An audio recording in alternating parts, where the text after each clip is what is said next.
Je voudrais vous parler en quelques minutes donc des aides des anges. Les anges sont des créatures spirituelles. Lorsque nous lisons la Bible, nous nous rendons compte que le ciel est peuplé. Et quand je dis le ciel, je ne parle pas uniquement d'un lieu. Le ciel n'est pas juste un lieu, le ciel est aussi une dimension. Parce que le ciel n'est pas forcément en haut, le ciel est en nous, le ciel est avec nous. La Bible dit, le royaume des cieux s'est approché de vous. Donc le royaume des cieux est un royaume qui est en mouvement et qui peut changer de dimension. Soit de dimension invisible à une dimension matérielle ou de dimension matérielle à une dimension invisible et changer d'espace. Et quand on lit, on se rend compte qu'il y a une multitude de personnages, de créatures qui sont dans les cieux. Dans les cieux, il n'y a pas que des anges, et il y a des animaux. Dans les cieux, il n'y a pas que des anges, et il y a des trônes. Dans les cieux, il n'y a pas que des anges, et il y a des arbres. Dans les cieux, il n'y a pas que des anges, et il y a des cours d'eau. Et toutes ces entités-là sont vivantes et agissent pour le bien de l'homme. Il faut dire Amen. Amen. Dans les cieux, il y a les 24 vieillards. Dans les cieux, il y a des choses. Mais de façon générale, lorsque nous sommes en train de parler, nous regroupons toutes ces entités-là sous le nom plus simple d'anges. Amen. Donc quand je suis en train de parler, n'imaginez pas forcément un ange beau avec des ailes. Je peux être en train de parler d'un fleuve spirituel. Je peux être en train de parler de l'un de ces animaux. Je peux être en train de parler de l'une de ces roues. Mais je les place sous une nomenclature plus simple. On parle des anges. Quelqu'un n'a pas dit come on. Come on. En quoi est-ce que les anges de Dieu nous aident? Ou comment est-ce que les anges de Dieu aident les enfants de Dieu que nous sommes? Le premier point que j'ai noté, c'est que les anges de Dieu dans la vie d'une personne vont attirer vers cette personne des bienfaiteurs. Et il arrive par moments que dans ta vie, tu as fait des rencontres d'hommes, des humains qui t'ont aidé. Tu as fait des rencontres dans l'administration, des gens qui t'ont pistonné, qui t'ont boosté.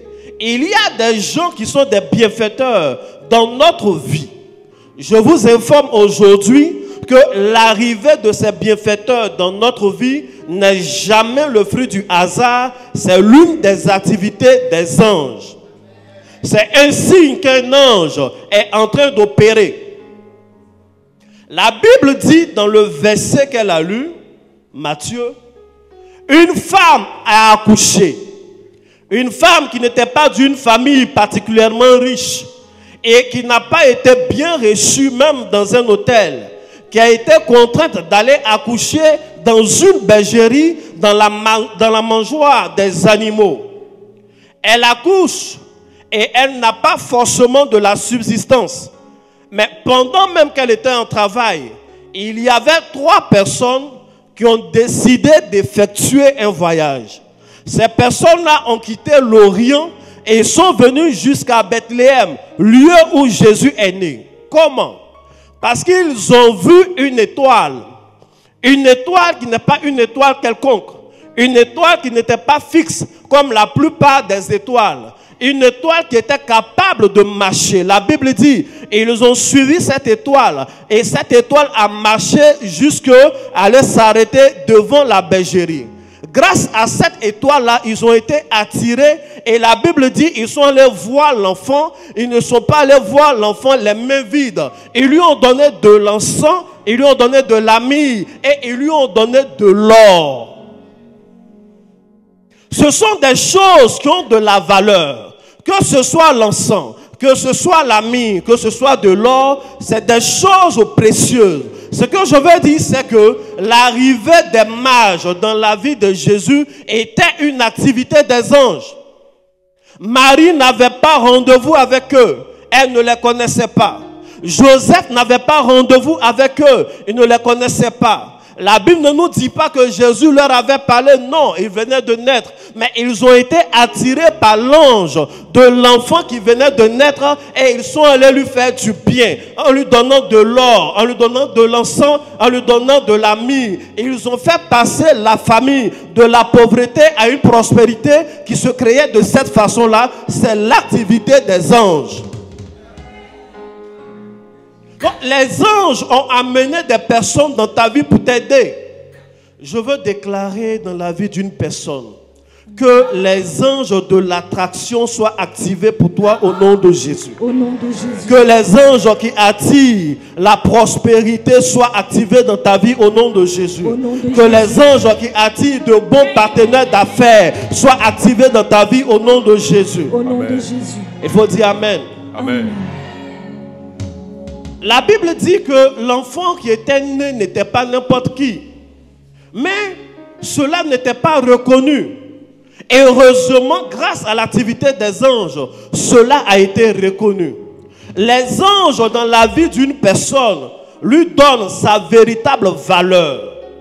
À quelques kilomètres de là, pendant que les mages étaient en train de donner leur or, leur encens et leur myrrhe, la Bible dit des anges sont allés voir des bergers. C'est ce qu'elle a lu dans Luc 2.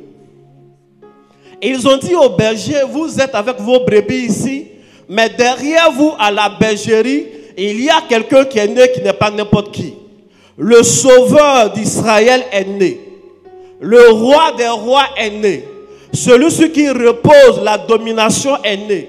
Et la Bible dit, ils vont commencer à louer, à célébrer Dieu pour la vie de Jésus. Et pendant qu'ils étaient en train de le faire, le seul ange qui leur était apparu a été rejoint par une multitude d'anges. Et ce jour-là, il y a eu un concert entre les bergers et les anges de Dieu à cause de la valeur de la vie de Jésus.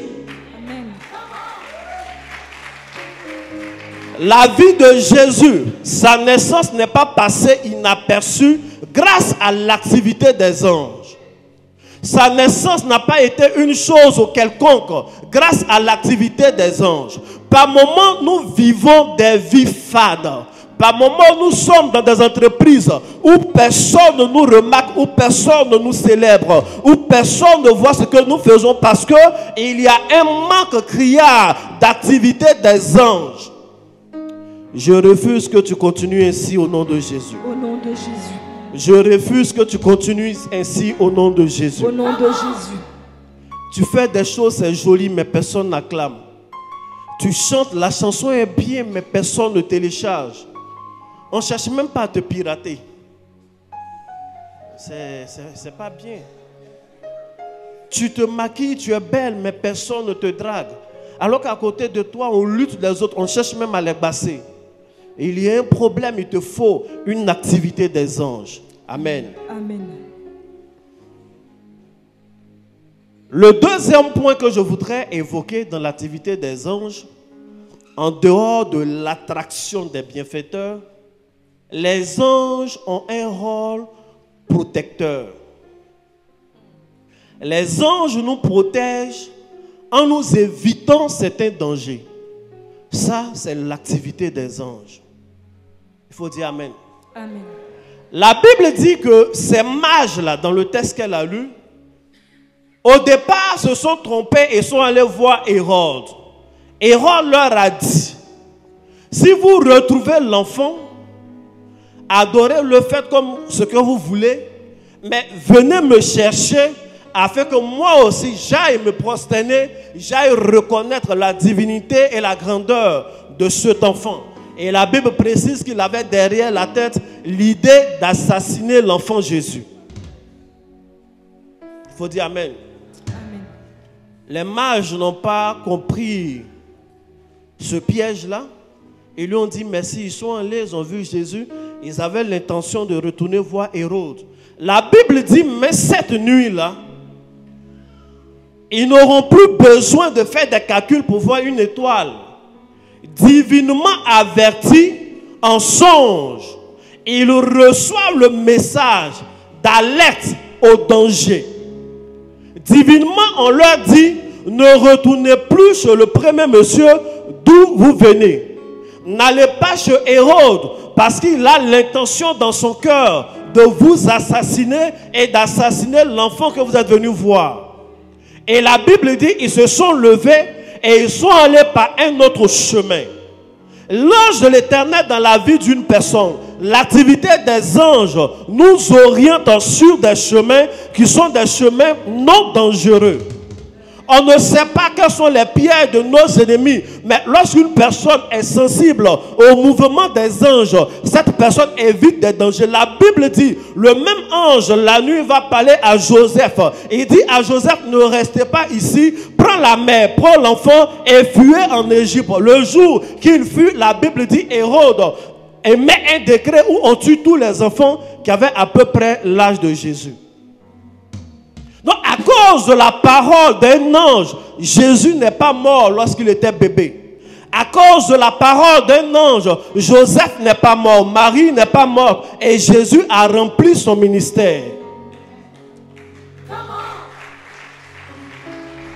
Par moment, nous sommes là. Il y a des voyages qu'on a envie de faire. Et puis après, on aime bien dire cette expression, quelque chose te dit de ne plus aller. Tu as envie d'annuler. Par moment, tu te sens subitement lourd, alors que tu t'étais bien réveillé. Et tu décides d'ajourner. Après, tu apprends qu'il y a eu une catastrophe pour les autres voyageurs de ce jour-là. Ce n'est pas le hasard. Ce n'est pas le hasard. C'est un ange de la protection. Par moment, j'ai vu avec l'histoire d'Hitler, le monsieur se lève. Il n'a absolument aucun renseignement. Mais il n'a plus envie de prendre sa voiture de commandement. Il veut juste prendre une autre voiture, peut-être banalisée. Et le jour qu'il a ces changements d'humeur, sa voiture explose toujours parce que c'était piégé. Et il ne savait pas. Il y a l'activité des anges qui nous protègent. Il y a des choses qui ne te sont pas arrivées parce qu'un ange de l'Éternel t'a été affecté pour t'éviter ce piège-là. Il y a même des accidents que tu as eus, que tu as connus, mais qui ne t'ont pas emporté parce que l'ange de l'Éternel s'est occupé du scénario. L'un des rôles des anges, c'est de nous protéger. Il faut dire Amen. Amen. Il faut dire Amen. Amen. Le troisième point, c'est que les anges sont des annonciateurs de bonnes nouvelles. Il faut dire Amen.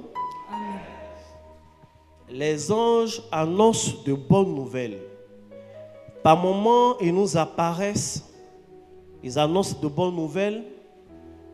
Par moments, on les voit en songe.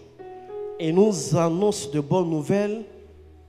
D'autres fois, ils utilisent des gens que nous connaissons et ils nous annoncent de bonnes nouvelles. J'en parle, je prends le temps parce que de plus en plus, le ministère des anges est combattu. Et Dieu et les anges eux-mêmes sont étonnés parce que c'est un trésor qu'il a mis à notre disposition, mais on n'exploite pas. La vie de Jésus lui-même a commencé par l'activité des anges. Elle s'est poursuivie par l'activité des anges. Elle s'est arrêtée par l'activité des anges. Jésus est monté au ciel avec des anges. Et la Bible dit, il va revenir nous chercher avec des anges. Bon, nous, pourquoi on veut se séparer d'eux? On est dans quoi? Amen. La Bible dit, l'annonce ou annonciation de la bonne nouvelle a été faite par un ange. C'est un ange qui est apparu à Marie pour lui dire, tu vas tomber enceinte. On ne sait jamais. Si cet ange-là n'était pas apparu à Marie, on ne sait pas avec quelle plante elle allait se faire une purge. On ne sait jamais. Parce qu'une femme qui n'est pas enceinte n'a pas le même comportement qu'une femme qui est enceinte. Il y a des repas, des choses qu'on ne mange pas quand on est enceinte. Donc, étant une femme vierge, elle vivait comme une femme vierge, elle pouvait consommer tout, de toute façon, elle n'était pas mariée. Et il fallait qu'on lui annonce que tu vas avoir un retard, il ne faut pas avoir peur, ce n'est pas fibrome. Ne va pas voir une femme à bain pour te donner des médicaments, l'enfant là va passer. L'enfant là, c'est un enfant de Dieu. Il faut dire Amen. Amen. Il faut dire Amen. Donc, l'annonce de la conception a été faite par un ange. Le jour où il est né, l'annonce de la naissance a été faite par un ange et plusieurs après.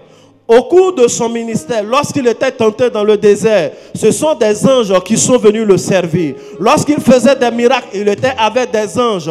Lorsqu'il est mort, c'est un ange qui a dit aux femmes là, celui que vous cherchez, il est ressuscité. Lorsqu'il montait au ciel, il était avec les anges. Lorsqu'il va revenir, il reviendra avec eux. Les anges sont annonciateurs de bonnes nouvelles. Les anges sont les premiers partenaires de l'œuvre et de la réalisation même de la destinée de Christ. Si donc, nous sommes enfants de Christ, nous sommes obligés d'être imitateurs de Christ. Il faut dire Amen.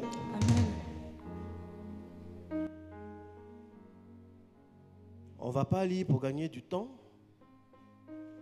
Les anges sont aussi des entités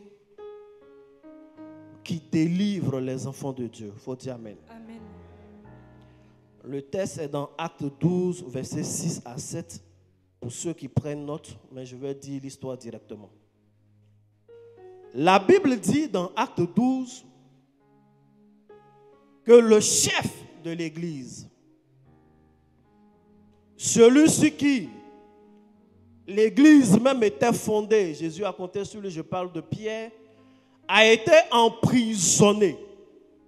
Il était enchaîné et il dormait au milieu des gardes, dans une prison qui était fermée et scellée. Et au dehors même de la prison, il y avait une clôture qui avait un portail de fer qui était également scellé. Et le lendemain, on devait le tuer. Son sort avait été déjà jugé et scellé. Il n'y avait plus d'avocat pour plaider pour lui. Il n'avait plus droit à faire aucun appel. Et la nuit où il attendait sa mort, la Bible dit un ange va venir dans la cellule où il était. Quand il vient dans la cellule, les gardes sont comme drogués. Ils ne peuvent pas réagir. Ils ne voient pas ce qui se passe.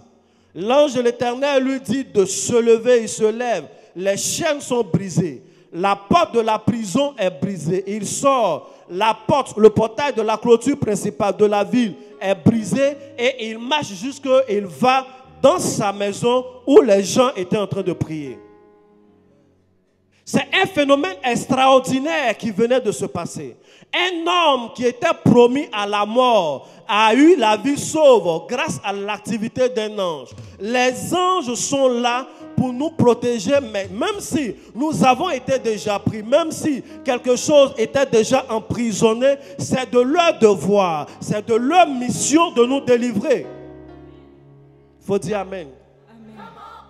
Il y a des choses qui t'appartiennent, mais qui ont été emprisonnées dans le monde spirituel. Je ne sais pas dans quel genre de prison, que ce soit dans une montagne, que ce soit dans une forêt dite sacrée, que ce soit dans les eaux, que ce soit dans un mast, peu importe, que ce soit dans un vieux grenier, quelque part, dans un village. Pendant que je parle au ciel, et maintenant des anges de la délivrance sont activés, et là où ton bien est, là où tes choses sont emprisonnées, cela est libéré au nom de Jésus.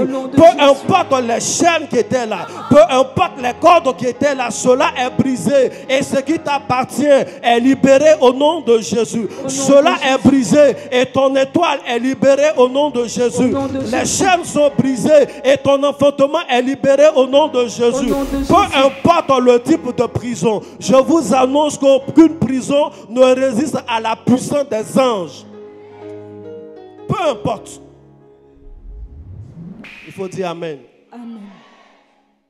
Quand un homme est capturé par ses ennemis, jugé par ses ennemis, emprisonné par ses ennemis là, jugé encore par ses ennemis. Et qu'au final, on dit non, non, non, il faut que tu sortes. Bien aimé, ça ne s'appelle pas de la diplomatie, ça ne s'appelle pas du droit, ça s'appelle l'activité d'un ange. Quelqu'un n'a pas bien dit amen. Amen. Ce n'est pas un raisonnement humain. Ça s'appelle l'activité d'un ange. Les anges sont là pour nous libérer. Que ce soit sur le plan spirituel comme sur le plan physique. Il faut dire amen. Amen. Assois-toi royalement.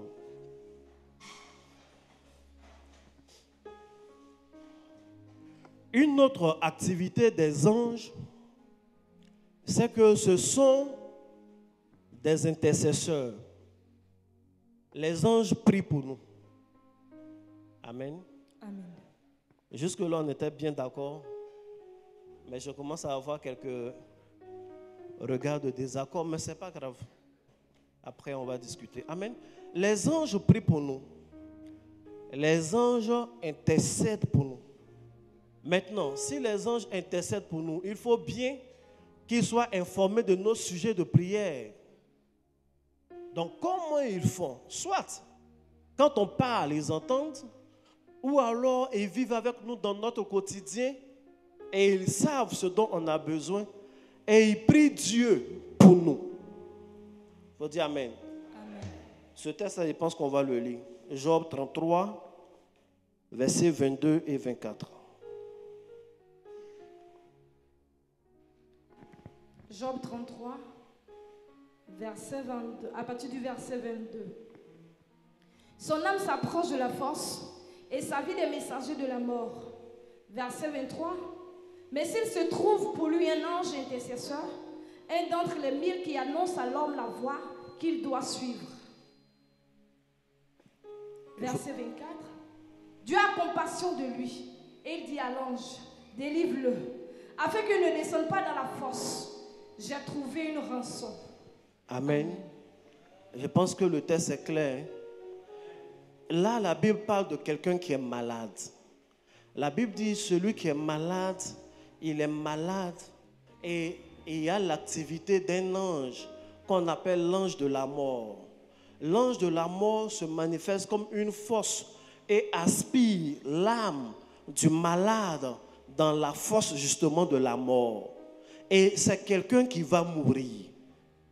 À moins qu'il se trouve auprès de Dieu un ange intercesseur qui intercède en faveur du malade afin que Dieu se souvienne de lui. Et quand Dieu entend les prières de cet ange, merci, intercesseur, il dit à l'ange, vas-y, délivre-le afin qu'il ne tombe pas dans la fosse de la mort. Donc en réalité, lorsque quelqu'un est malade, il est toujours entre deux anges. L'ange de la mort et son ange intercesseur. Et il y a un ange de la mort qui essaie de l'aspirer de l'autre côté du voile. Et il y a un ange qui murmure à l'oreille de Dieu en faveur de cet homme qui est malade, afin qu'il ne meure pas. Et si Dieu accède à la prière de l'ange intercesseur, il parle à l'ange et il lui donne l'autorisation de le délivrer afin qu'il ne meure pas. Et la Bible dit pourquoi? Parce que Dieu estime qu'il a trouvé une rançon. Moi, je vous dis un truc. L'esprit de mort, là, quand il commence à se manifester, il ne retourne jamais les mains vides. Ce n'est pas possible. L'esprit de mort qui attaque une personne ne peut jamais retourner les mains vides. Soit il retourne avec l'âme de la personne, ou alors il faut forcément une rançon. C'est là que la loi des sacrifices intervient. Bien sûr. Dieu dit tu peux le délivrer, la mort ne doit pas le prendre parce que j'ai trouvé une rançon. Autrement dit, j'ai trouvé quelque chose pour le remplacer. C'est comme ça. C'est pourquoi souvent on vous dit, faites des sacrifices. Parce que ce n'est pas le don de guérison là seulement qui va faire la chose. Mais quand on dit ça, on dit non, on prêche mal.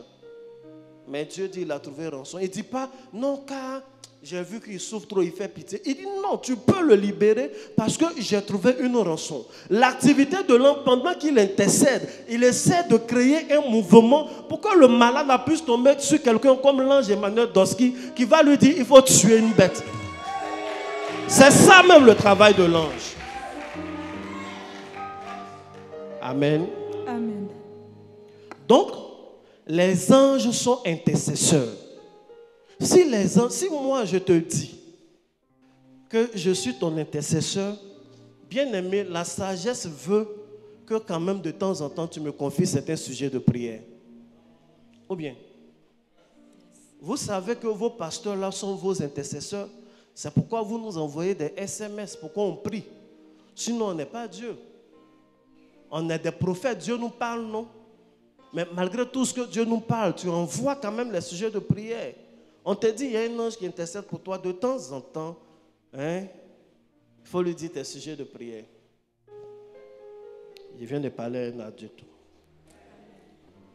Le 6e point, c'est que les anges sont un soutien pour nous. Amen. Amen. Les anges sont un soutien pour nous. Elle va prendre Psaume 51 et lire le verset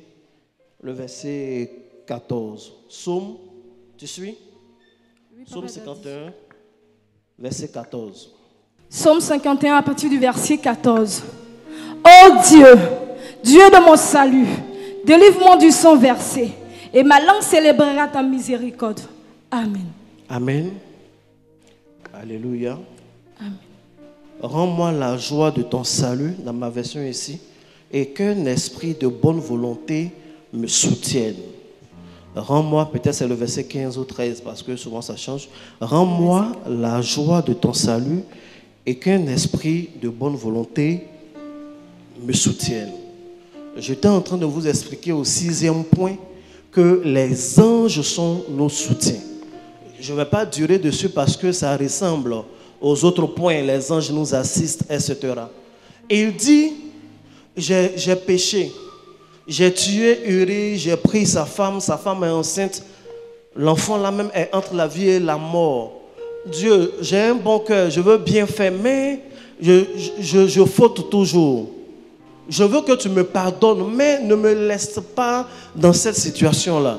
Mes défauts là font que j'ai perdu maintenant la joie de vivre. Et je suis en train de te dire que je ne vais plus recommencer. Mais je me connais, je vais recommencer. Pour me donner plus de possibilités de ne pas faire ces choses-là, envoie-moi un esprit, l'esprit de la bonne volonté pour qu'il me soutienne. Le mot qui est mis ici pour esprit, c'est le même mot roi, c'est le même mot esprit, c'est le même mot ange. Donc il dit, je veux bien faire, mais j'ai besoin d'un esprit de bonne volonté pour me soutenir. Même dans nos décisions, même dans nos combats émotionnels, dans nos combats physiques, dans nos combats politiques, dans nos combats ministériels, nous sommes confrontés à des situations que si nous n'avons pas d'ange, nous ne pourrons pas faire de bonnes choses. L'ange de l'Éternel est un soutien pour ceux qui craignent Dieu. L'ange de Dieu est un soutien pour ceux qui marchent sur le chemin de leur destinée. La Bible dit un prophète a fait beaucoup de miracles. Je parle de lui, mais il était dans une situation où il avait faim, une situation où il ne pleuvait plus, une situation où c'était compliqué. Et Jézabel cherchait à le tuer. Le peuple de Dieu n'était pas reconnaissant. Malgré le miracle qu'il avait fait, Akab n'était pas reconnaissant malgré le bien qu'il avait fait. La Bible a dit ce jour, il était tellement fatigué moralement, il était tellement fatigué spirituellement. Et il a prié Dieu et dit, Dieu, il faut que tu me tues, je ne veux plus vivre. La Bible dit, au lieu de le tuer, ce jour-là, pendant la nuit, au petit matin, Dieu envoie un ange et l'ange prend le soin de faire du feu et il prépare un gâteau. Il donne le gâteau au prophète pour dire, c'est parce que tu as faim, mange ce gâteau-là et continue la route. Sur notre chemin, nous avons besoin de rencontrer ce genre d'ange. Souvent, tu as perdu tout ton fonds de commerce. Souvent, tu as perdu tout ton fonds de roulement. Tu ne sais pas comment faire. Même les documents officiels, tu ne les as plus. Tu as brûlé tout. Ta vie retourne comme à zéro. Et tu te dis, il est même mieux que je meure. Mais il y a une rencontre que tu fais. Cette rencontre-là n'est pas une rencontre anodine. Il y a un homme, il y a une femme, quelqu'un qui rentre dans ta vie pour te donner un nouvel espoir, pour te donner une nouvelle possibilité de continuer. Pendant que tu es en train de dire Amen, j'active ce genre de rencontre dans ta vie. Pendant que tu es en train de dire Amen, j'active les activités de tels anges dans ta vie. Amen.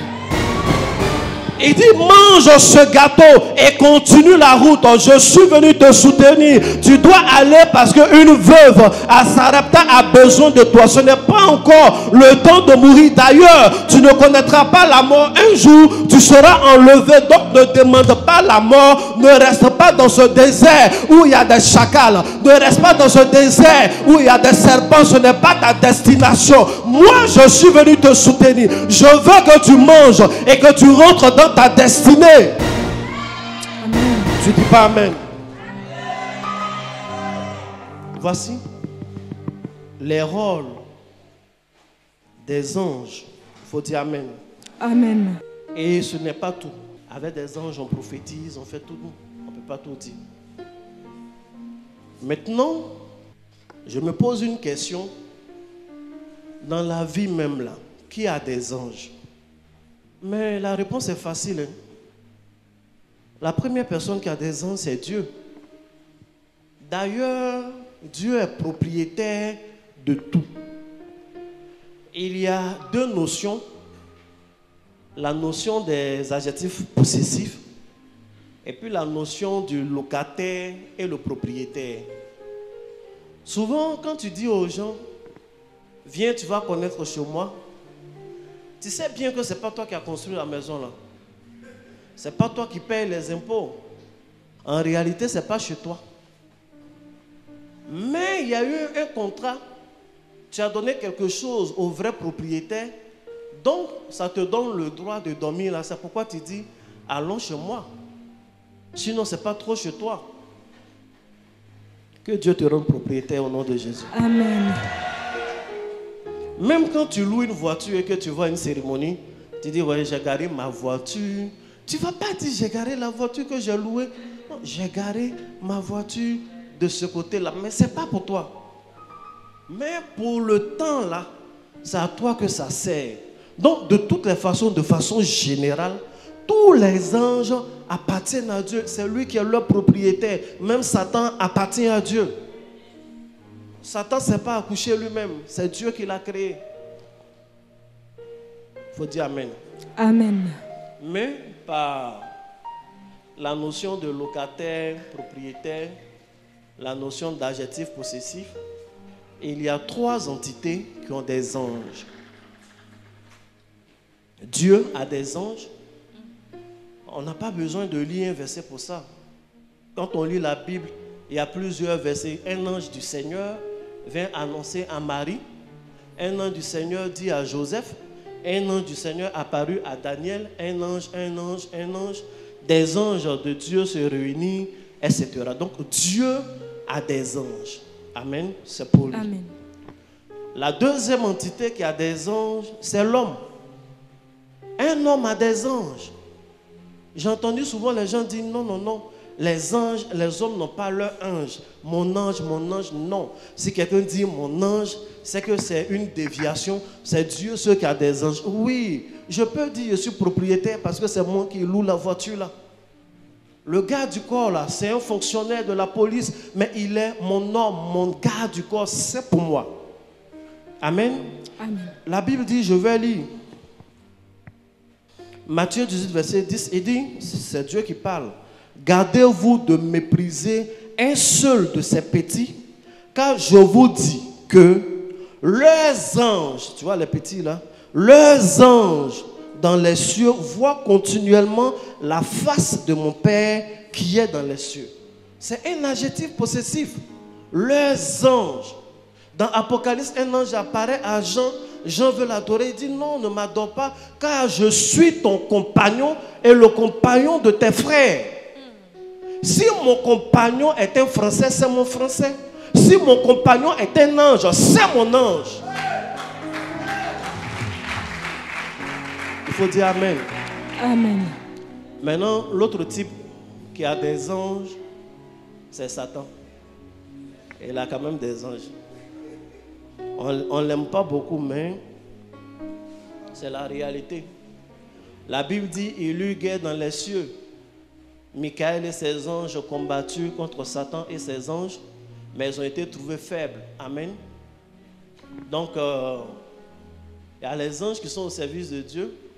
Et puis Satan aussi a ses anges. Amen. Amen. Ou bien, Satan n'a pas ses anges. Il a ses anges. Je veux qu'on lise un verset. 2 Corinthiens 12, verset 7. 2 Corinthiens 12, verset 7.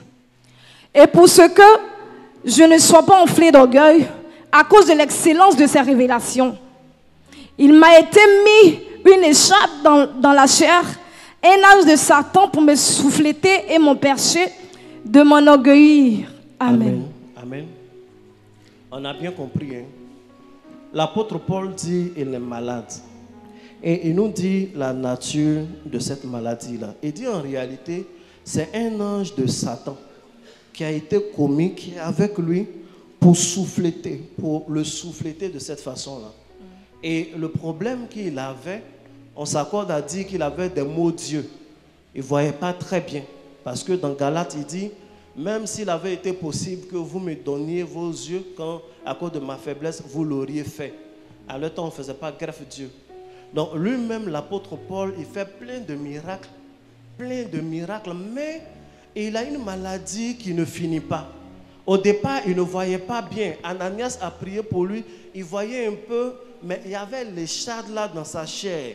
Et il a découvert par la suite qu'en fait, ce n'est pas un virus, ce n'est pas une bactérie, ce n'est pas une anomalie de son corps, mais c'est un ange de Satan qui est là pour le souffleter. C'est un ange de Satan qui est là, qui le fait souffrir. La maladie en question est un ange de Satan. Je vous disais tout à l'heure que quand quelqu'un est malade, il y a un ange de la mort et il y a l'ange intercesseur qui sont à son chevet. Donc la maladie est un ange de Satan. Il faut retenir ça, on va revenir dessus. Amen. Amen. Les anges, donc, peuvent se cacher derrière des situations. Un ange peut se cacher derrière une maladie. Un ange peut se cacher derrière un tremblement de terre. La Bible dit dans le livre de Matthieu, à la résurrection de Christ, lorsque les femmes là partaient, elles ont remarqué que la terre a tremblé. Pourquoi? Parce qu'un ange du Seigneur était descendu. Donc quand un ange descend, la terre peut trembler. La Bible nous dit dans Hébreu que Dieu fait des feux ses serviteurs et il fait des vents ses serviteurs. Donc derrière le vent qui souffle qu'on utilise là, il y a un ange de l'Éternel. Derrière le feu, il y a un ange. Donc des anges sont derrière des phénomènes. Il faut dire Amen. Amen. Maintenant, la dernière question que je me pose, c'est est-ce que on peut parler aux anges? Amen. Amen. Je pense que j'ai déjà répondu à la question. Est-ce qu'on peut parler aux anges? En fait, on le fait déjà. On le fait déjà. On le fait déjà lorsque nous sommes en salle de délivrance et que nous parlons au démon. Le démon est un ange de Satan et que nous disons au démon de sortir. On est en train de parler à un ange. Lorsqu'on ordonne à une maladie de quitter le corps de quelqu'un, on est en train de s'adresser à un ange. Je vais lire ce verset-là, c'est ma dernière lecture. De plus, il dit des anges. En parlant des anges, voici ce que Dieu dit. Celui qui fait de ses anges des vents et de ses serviteurs des flammes de feu. Amen. Amen. Donc je disais quoi? On parle déjà aux anges. Je veux dire à une personne, je veux parler à l'église de Côte d'Ivoire, je veux parler précisément à nous les chrétiens évangéliques. Chaque matin que nous nous levons et que nous prions, au nom de Jésus, j'envoie le feu dans le camp des ennemis. J'envoie le feu sur les sorciers. Bien-aimé, ce feu que tu envoies là n'est pas un feu naturel. Dieu dit, il fait des feux ses anges. Donc quand tu dis j'envoie le feu dans le camp de l'ennemi, en réalité, tu es en train de dire j'envoie un ange. Parce que le feu, c'est un ange de l'Éternel. Tu ne peux pas dire j'envoie le feu dans le camp de l'ennemi et revenir dire qu'on ne parle pas aux anges, qu'on ne peut pas envoyer les anges en mission. Tu ne peux pas dire je parle à ce feu-là. Feu, va dans ma famille paternelle et brise les choses de la sorcellerie, alors et revenir dire qu'on ne parle pas aux anges. Tu as déjà envoyé des anges et plusieurs fois. Amen. Il faut dire amen. Amen. Tous ceux qui envoient le feu, mais quel est ce feu? Quel est ce feu qui est capable d'aller dans ton village, de repérer la maison familiale, de savoir qui est le sorcier, qui n'est pas le sorcier, de cibler la personne qu'il faut, si ce n'est pas un être vivant qui voit clair? Le feu que tu envoies est un ange. Depuis des années, l'église envoie des anges. Toute église qui envoie le feu, bien aimé, tu n'es pas venu avec un briquet à l'église. Donc le feu que tu envoies n'est pas un feu naturel, c'est un ange. Quel est ce feu qui est capable de voir où est le lien, où est la corde, comment briser la chaîne pour ne pas faire du mal à celui qui était en otage, si ce n'est pas un ange? Le feu dont nous parlons est un ange. Tous ceux qui envoient le feu sont des envoyeurs d'anges. Mais bien sûr, la Bible dit qu'un jour, l'un de ces anges a précédé Dieu, est descendu sur un buisson. Le buisson ne brûlait pas parce que ce n'était pas un feu ordinaire. C'était une entité qui était là. Et au milieu de ce feu-là, une voix se faisait entendre. Ce jour-là, au lieu où Dieu était, le feu qui est une entité angélique était là. Et ce feu-là ne brûle pas toutes choses. Lorsque Élie... Bon, on peut parler aux anges, mais on ne les invoque pas. C'est pas ce qu'on dit. Bon. Lorsque Élie, il prend de l'eau, il prend des pierres, il fait plein de choses. Il dit, on va invoquer le Dieu qui répond par le feu là. C'est l'invocation qu'il fait là. Ce feu qui descend là, ce n'est pas un feu de ton briquet. En réalité, il a fait ces cérémonies-là pour que l'ange de l'Éternel, qui est lié au feu, descende sur la terre.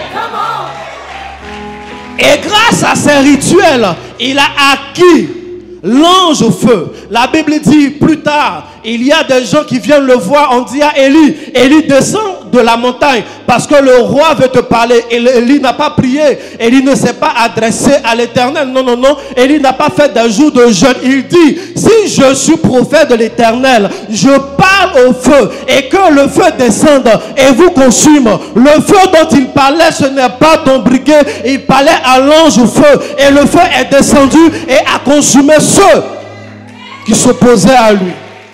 Quel est ce feu qui peut descendre en un lieu pour voir où est Élie, où est la montagne et où sont les 50 personnes? Comment tuer les ennemis sans brûler tout l'environnement? Cet ange-là a des yeux. Ce feu-là, il peut marcher. Ce feu-là peut prendre des décisions. Je t'informe que ce feu est un ange. Tous ceux qui prient, qui disent j'envoie le vent des quatre et je prie, j'envoie le vent, qu'il y ait le vent dans mon village, ceux-là sont des envoyeurs d'anges. La Bible nous dit dans Apocalypse chapitre 7, le verset 1, on ne va pas lire, tu vas lire plus tard toi-même. Il y a un ange qui a été commis, sa spécialité c'est de manipuler les vents. L'ange là se tient derrière les vents et il les libère quand il faut, il les retient quand il faut. Donc quand tu parles et que tu dis j'envoie le vent, en fait tu n'es pas en train de parler à Jésus, tu n'es pas en train de parler non plus dans le vide, mais tu es en train de parler à l'ange vent. Tous ceux qui ont fait des prières et qui envoient le vent dans le camp de l'ennemi sont des envoyeurs d'anges. On dit qu'on ne parle pas aux anges, mais nous lisons le livre de Psaumes et c'est rempli où l'apôtre ou David donne des consignes et des instructions aux anges. Par moment, il leur parle, il dit que l'ange poursuive mes ennemis. Par moment, il leur parle, il dit ange de l'Éternel, louez l'Éternel. Il leur donne des consignes. Ange de l'Éternel, prenez les instruments et célébrez Dieu. Il est sur terre et il s'adresse aux anges qui sont dans les cieux, parce qu'il sait qu'il a des anges à lui qui voient la face de l'Éternel. Il est dans une saison où il veut que ses anges à lui célèbrent Dieu. Il parle et cela se fait dans les cieux. D'où vient-il qu'on dit on ne parle pas aux anges, mais on peut parler à la maladie? D'où viennent toutes ces choses? Dis Amen. Amen. Tiens-toi debout.